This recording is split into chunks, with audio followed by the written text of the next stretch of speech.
Quiconque répandant dans l'espoir désemparé d'une citadelle sera déconcerté lorsque celle-ci répliquera par une averse de roches incandescente.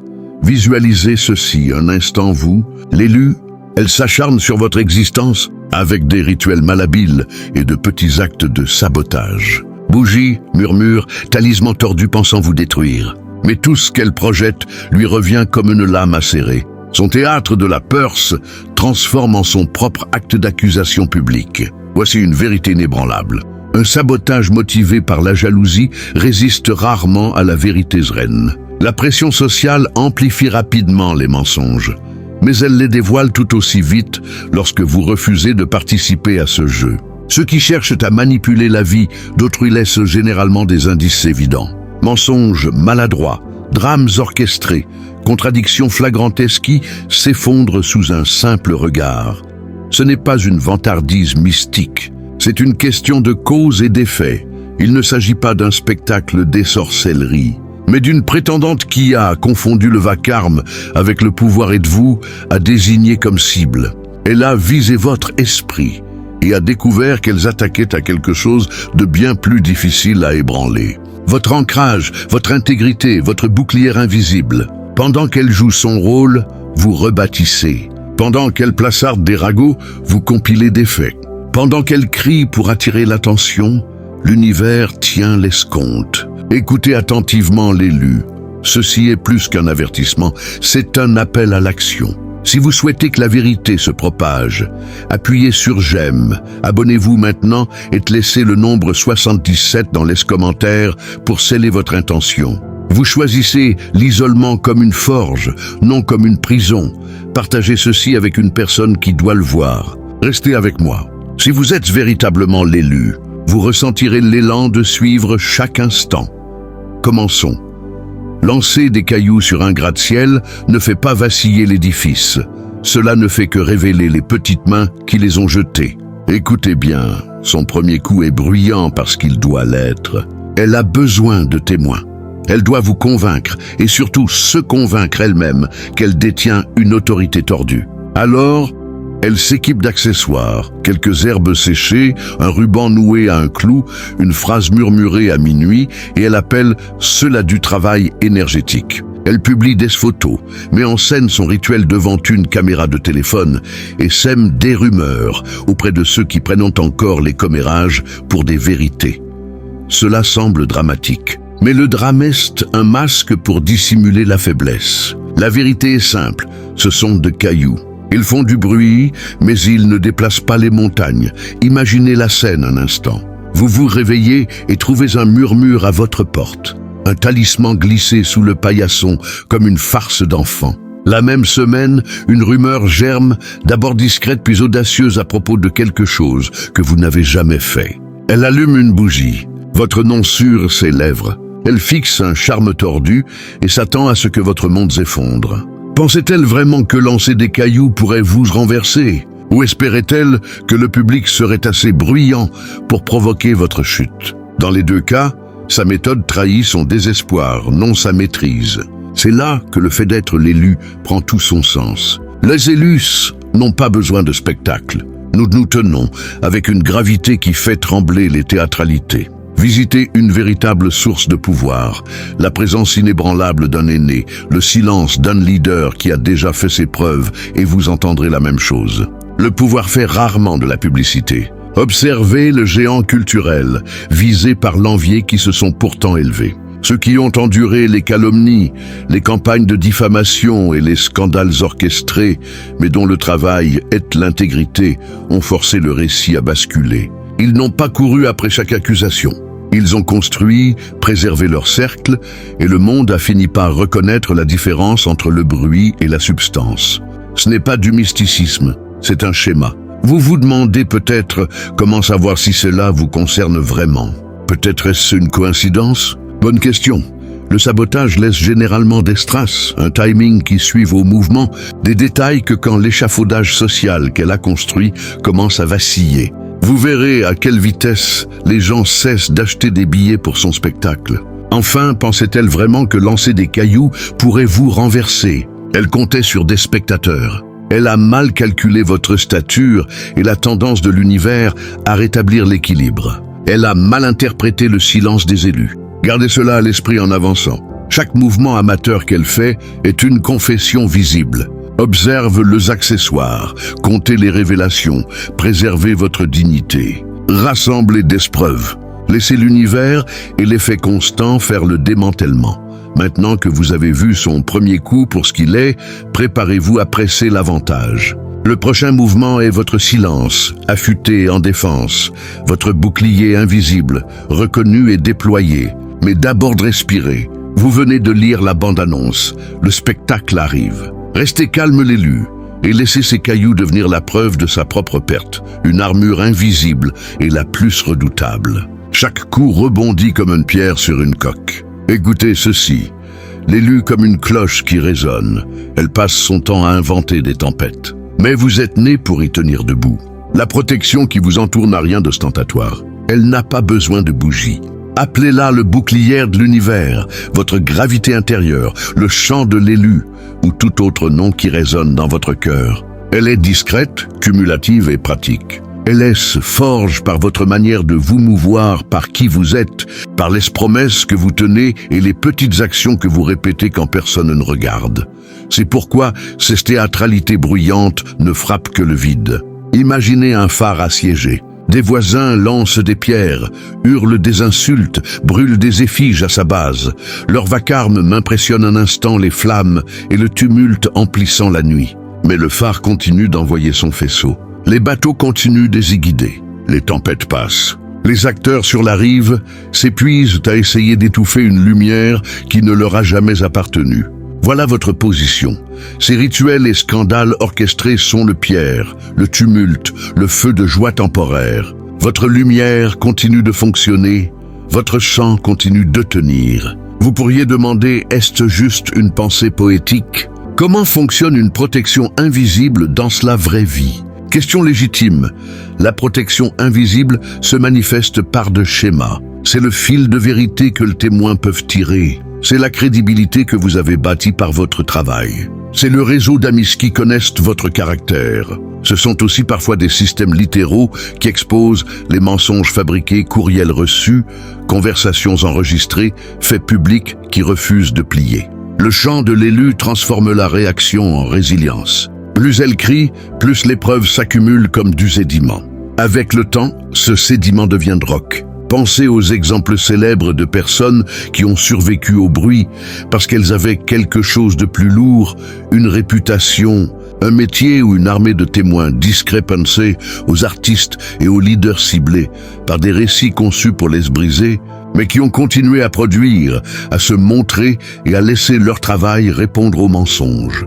Ils n'ont pas gagné en escaladant, ils ont gagné en perdurant, en laissant leurs compétences et leur intégrité accumuler jusqu'à ce que les faussetés paraissent ridicules. Ce n'est pas un sortilège exotique, c'est le temps, la constance et un chant qui refuse d'être ébranlé par les théâtralités. Soyons pratiques. Comment le chant de l'élu se manifeste-t-il lorsqu'elle tente d'attaquer? D'abord, elle diffuse. Et Léa a besoin d'un public pour que ces mensonges résonnent. Ensuite, elle superpose une histoire empreinte d'émotion pour qu'elle se répande plus vite. Indignation, jalousie, une touche de scandale. Enfin, elle compte sur des témoins qui ignorent la vérité ou sont trop paresseux pour vérifier. Mais c'est là que votre armure invisible agit. Les témoins qui vous connaissent ajoutent du frottement à la rumeur. Les faits vérifiables font s'effondrer le récit fabriqué. Les réponses calment, désamorcent le moteur émotionnel sur lequel elles misent. Le bouclier n'est pas une isolation mystique, c'est de la physique sociale. Prenons un exemple concret. Imaginez qu'elle attache un talisman à votre Porsche et publie une photo floue en ligne, prétendant que vous êtes maudit, tout en semant une rumeur selon laquelle vous avez saboté la promotion d'un collègue. Au lieu de paniquer, vous documentez le tali, notez les horaires et informez discrètement un voisin fiable, témoin de confiance. Vous répondez à la rumeur par une correction publique, calme, avec des détails vérifiables. Maintenant, une chronologie factuelle concise. Votre manager qui connaît la vérité intervient avec une brève déclaration. Le bavardage en ligne s'essouffle face à des faits solides et à des personnes capables de confirmer l'histoire du talisman. Il est retiré le lendemain par les services municipaux après qu'on l'a signalé comme déchet. Son coup de théâtre devient une bizarrerie publique, pas un préjudice, c'est le chant à l'œuvre. De petites étapes pratiques qui transforment le théâtre en bruit.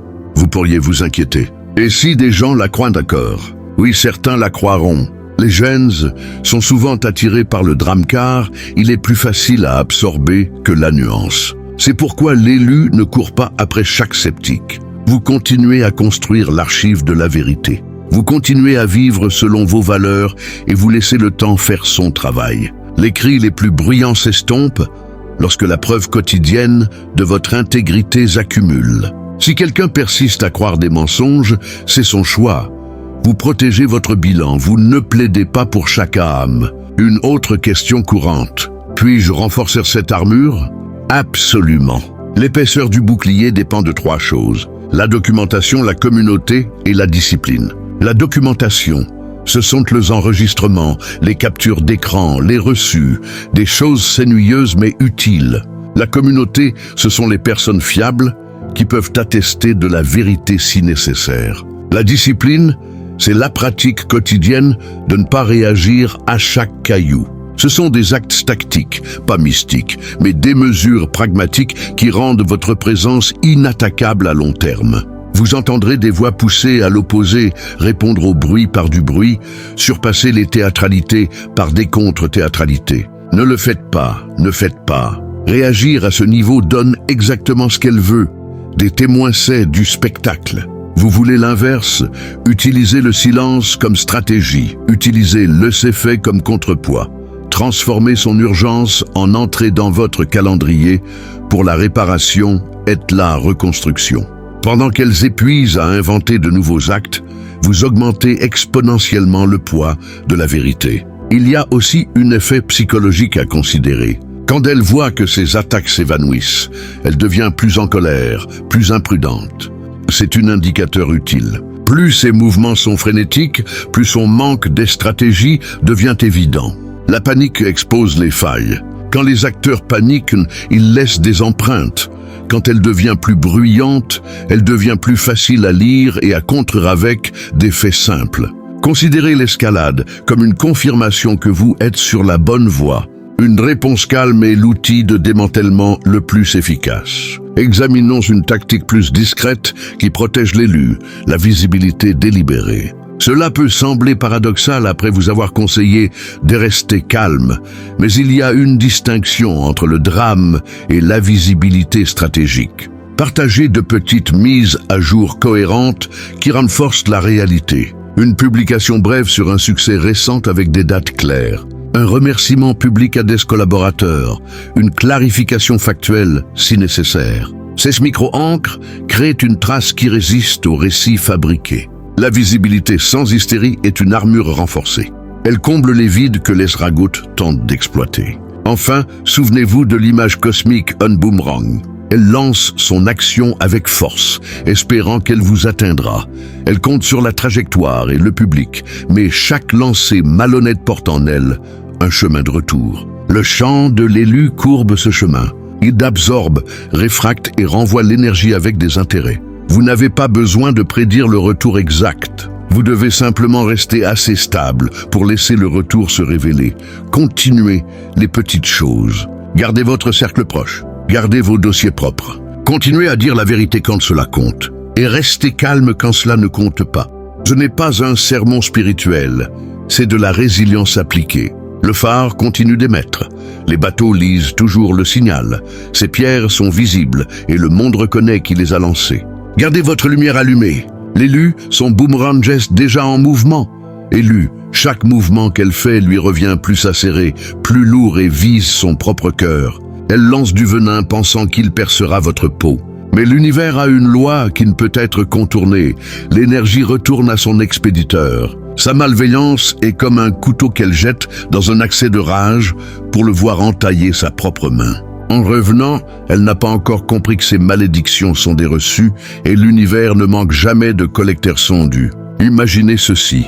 Elle complote en secret, murmurant à l'oreille de quelqu'un que vous pensiez neutre. Elle plante l'idée que vous avez trahi quelqu'un que vous n'êtes pas digne, de confiance.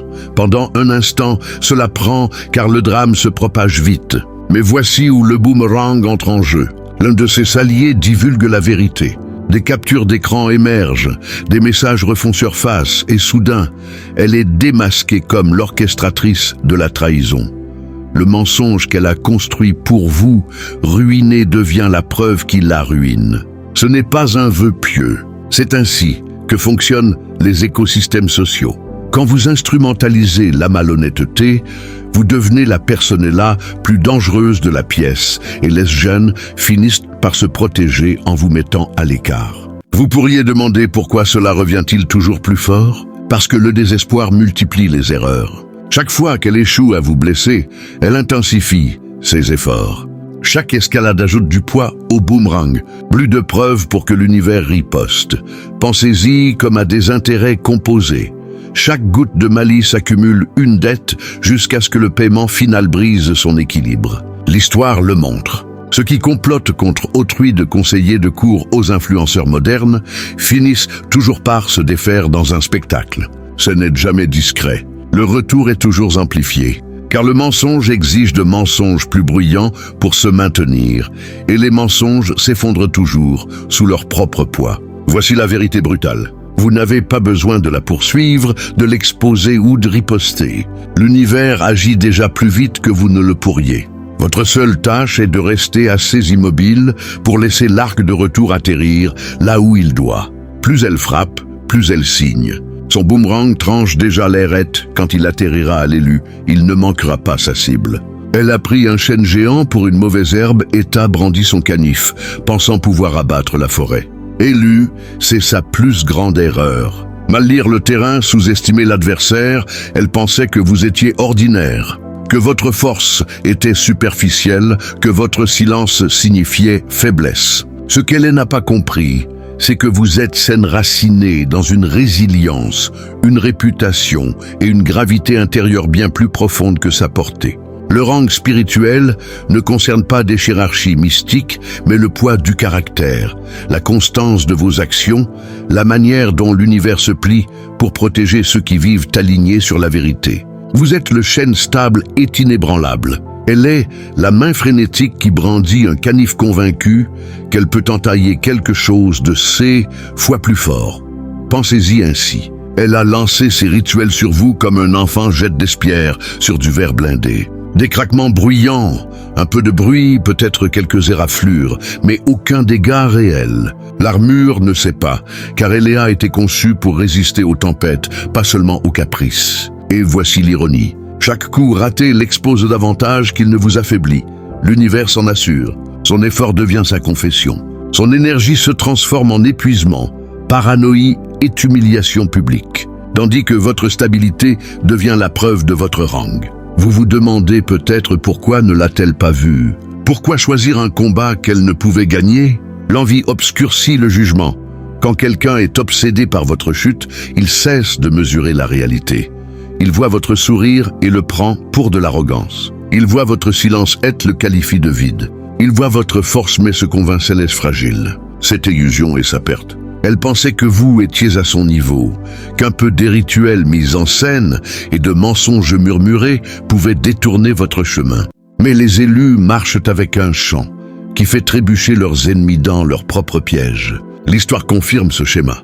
Beaucoup ont ciblé des figures ancrées dans la résilience, des innovateurs moqués à leur début, aux leaders calomniés par des mensonges. Chaque attaquant présumait une égalité, mais la différence d'ancrage rendait chaque coup futile. Tout comme les tempêtes peuvent arracher des feuilles, mais ne jamais renverser le chêne, ces manigances peuvent agiter votre surface, mais ne peuvent ébranler votre cœur. La vérité est simple.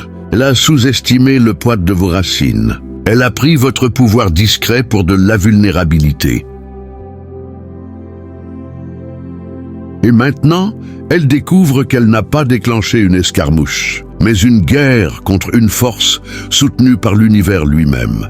Cette guerre était perdue dès l'instant où elle vous a choisi comme adversaire.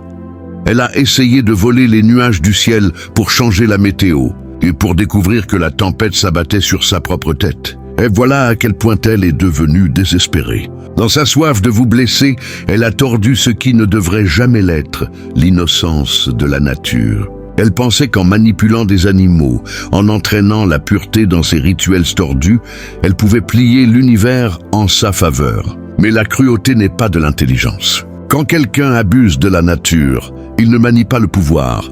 Il commet une violation qui exige une correction immédiate. L'univers ne tolère pas qu'on s'en prenne à ses créations les plus vulnérables. Il répond rapidement, durement et de manière désordonnée. Pensez à l'arrogance de croire qu'on peut réorganiser la météo en arrachant des nuages pour les fourrer dans sa poche. De l'hubris est simple, comme un enfant qui essaie de commander les marées avec un bâton. Elle croit que nuire à l'innocent la rend puissante. Mais que se passe-t-il? L'équilibre bascule contre elle. La tempête qu'elle pensait contrôler éclate au-dessus de sa vie, la trempant de conséquences qu'elle ne peut fuir. La nature a toujours eu une loi, l'innocent et le mal revient multiplié. Imaginez ce moment concret. Elle utilise un animal dans son rituel, paradant son pouvoir devant ceux assez crédules pour regarder. La semaine suivante, son propre animal s'enfuit, refuse de revenir ou tombe malade d'une manière qu'elle ne peut réparer. La même force vitale qu'elle a tenté d'exploiter se révolte contre elle. Le mot se répand. Les voisins murmurent que quelque chose cloche, qu'elle est imprudente, cruelle, indigne de confiance. Sa tentative de paraître redoutable s'effondre en humiliation, car les gens ne voient plus une force mystique, mais une folle dangereuse nuisant à ce qui devrait être protégé. Au lieu de gagner la peur, elle gagne le dégoût. Vous pourriez demander pourquoi l'univers réagit-il si vite ici? Parce que la nature agit sans délai. Les systèmes humains peuvent être lents, mais l'ordre naturel est immédiat comme une main qui se retire instantanément en touchant le feu. La cruauté envers les animaux revient instantanément. C'est la loi la plus fondamentale qui soit. Voilà pourquoi son ingérence semble puissante sur le moment. Mais en quelques jours, elle s'effondre en embarras, perte et exposition. Souvenez-vous l'élu, elle n'est pas puissante pour avoir entraîné l'innocence dans ses manigances. Élite pathétique et l'univers dans sa précision s'assure que sa cruauté devienne sa confession. Chaque acte contre la nature la marque plus clairement comme désespérée, et chaque retour de bâton vous rappelle qu'elle n'a jamais été en contrôle. Elle a essayé de tordre l'ordre naturel, mais tout ce qu'elle a fait, c'est nouer la corde autour de son propre nom. Elle pensait envoyer des murmures dans le vent, mais le vent est revenu en ouragan 13 fois plus fort. Élue, c'est la loi qu'elle ne peut échapper. Chaque once de malice qu'elle crache se multiplie. Bas 1 pour 1, pas même 10 pour 1. L'univers prend son intention, l'amplifie et la renvoie 30 fois plus forte. Ce n'est pas une fantaisie mystique, c'est la mathématique brute à l'aide de la cause et de l'effet. Quand vous semez du poison, vous ne récoltez pas quelques mauvaises herbes. Vous étouffez votre propre champ jusqu'à ce que rien ne pousse. Et maintenant, elle regarde son jardin pourrir à cause des grainets qu'elle a plantés contre vous. Pensez à l'échelle de ce retour. Elle répand une rumeur et en quelques semaines, sa propre réputation est déchiquetée par 30 voix différentes, la qualifiant d'indigne de confiance. Elle tente de bloquer une opportunité pour vous et soudain 3 douzaines de portes se fermant à son nez. Les emplois qu'elle pensait décrocher s'évanouissent, les partenariats s'évaporent, les appels restent sans réponse. Elle sacrifiait une amitié au nom de l'envie et se retrouve désertée par tout un cercle. 30 connexions s'évanouissent dans l'air car personne ne veut être entaché par son chaos. Ce n'est pas une malchance aléatoire, c'est le collecteur de dettes de l'univers qui arrive à l'heure. Pourquoi cela se multiplie-t-il ? Parce que la malice exige toujours une escalade. Un mensonge en demande 3 autres pour le protéger. Une trahison crée une onde qui brise plusieurs liens. Un sabotage mesquin nécessite de couvrir ce trace, ce qui expose encore plus de fissures. Elle pense qu'elle gère mais comme un joueur. Elle double la mise jusqu'à ce que la perte dépasse l'enjeu. Quand elle réalise l'état du bilan, il est trop tard. Les intérêts l'ont engloutie tout entière. Imaginez cela vivement. Elle sourit, pensant que son sortilège vous affaiblit, mais en quelques jours, son compte bancaire saigne de dépenses soudaines qu'elle ne peut gérer. Elle se vaint d'avoir retourné les autres contre vous, puis trébuche dans une réunion où personne ne lui fait confiance, les murmures coupant plus fort que ce qu'elle a répandu. Elle planifiait une petite blessure pour vous. Elle héritait de 30 coups qu'elle ne peut arrêter. C'est la précision du registre de l'univers. Ni retarder, ni refuser, mais multiplier et retourner. Souvenez-vous l'élu, vous n'avez pas à lever la main. Chaque attaque qu'elle lance est une facture portant déjà son nom. Et quand la facture arrive, elle ne correspond jamais à ce qu'elle a envoyé. Elle est toujours 30 fois plus lourde, 30 fois plus bruyante, 30 fois plus dévastatrice. Elle pensait pouvoir se permettre de vous cibler. Elle avait tort. Elle bat les tambours de la guerre, mais quand la fumée se dissipe, il n'y a pas d'armée derrière elle, seulement l'écho de son propre bruit. Élu, voilà la vérité de sa magie. Ce n'est pas de la force, c'est du théâtre. L'envie engendre la performance car les sans-vieux craignent le silence. Le silence le force à affronter leur propre vide. Alors, elle fait du bruit. Elle allume de chandelles pour la caméra, murmure de malédictions avec des tons répétés, assemble symboles et accessoires comme aidant une pièce de théâtre bon marché. Chaque mouvement est exagéré, chaque geste conçu pour tromper non seulement le public, mais elle-même. Le bruit est son masque et sans lui, elle n'a rien. Pensez à elle comme à une actrice dans un théâtre vide. Elle peint son visage, répète ses répliques, hurle son monologue dans le vide, convaincue que les applaudissements viendront si elle est assez dramatique. Mais les sièges sont vides. Pas de témoins, pas d'acheteurs de billets, pas d'ovation. Tout ce volume ne fait que souligner l'hésilance autour d'elle. Voilà son pouvoir et réalité. Du son sans substance, une performance sans conséquence. Et l'univers adore exposer les acteurs qui confondent les projecteurs avec les soleils. Vous avez probablement vu cette scène se jouer. Elle inonde les réseaux sociaux de publications cryptiques prétendant que des forces obscures sont à l'œuvre, qu'elles contrôlent votre chute. Pendant un instant, quelques abonnés crédules se penchent, attendant le drame promis. Mais rien n'arrive. Les semaines passent. Vous restez inébranlable, peut-être même prospère. Pendant ce temps, sa propre vie commence à s'effilocher. Des factures s'accumulent, des alliés la laissent tomber, des fissures dans son histoire apparaissent. Sa performance ne se termine pas par 2 applaudissements, mais par un silence gênant et des murmures sur son instabilité. Voilà la réalité derrière son masque. Un effondrement là où elle espérait de l'admiration. Vous pourriez demander pourquoi a-t-elle besoin de ces théâtralités si elles sont impuissantes. Parce que l'envie a faim, elle a besoin de validation. Elle se nourrit d'une attention empruntée. Sans public, son insécurité la dévore de l'intérieur. Le spectacle est son seul bouclier contre elle-même. Mais quand personne n'achète de billets, même ce bouclier se brise. Plus elle fait du bruit, plus sa faiblesse devient évidente. Souvenez-vous, l'élu, son bruit n'est pas du pouvoir, c'est du désespoir. La vraie force n'a besoin ni de scène ni d'accessoires. Elle se tient dans l'hésilence inébranlable pendant que les acteurs s'épuisent. Et quand le rideau tombe enfin, vous serez toujours debout tandis qu'elle saluera une salle vide. Maintenant, si ce message a parlé à votre esprit, appuyez sur j'aime. Abonnez-vous et laissez le nombre dans le commentaire pour revendiquer votre bouclier. Partagez ceci avec un autre élu. Répandons la lumière.